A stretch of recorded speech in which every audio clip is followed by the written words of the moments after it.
Sir ఈ జర్నీలో the biggest fan moment ఎవరు గుర్తుండిపోయిందా సార్? అసలు ఇలాంటిది అసలు ఎక్స్పెక్ట్ చేయలేదు నేను. అలా అంటే నాకు స్టార్టింగ్లోనే జరిగింది. సీతారామరాజు అని ఒక సినిమా చేస్తున్నాము, హరికృష్ణ గారు, నాగార్జున గారు.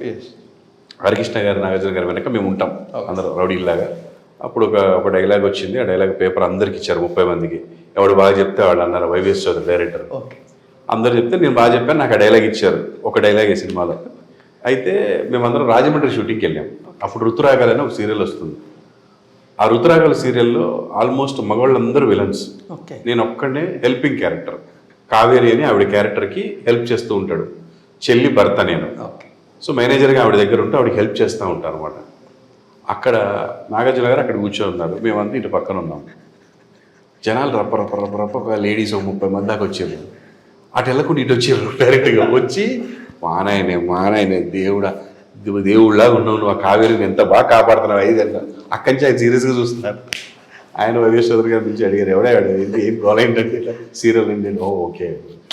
తర్వాత సార్ కూడా చాలా బాగా మాట్లాడారు నాతోటి, అంత బాగా జరిగింది.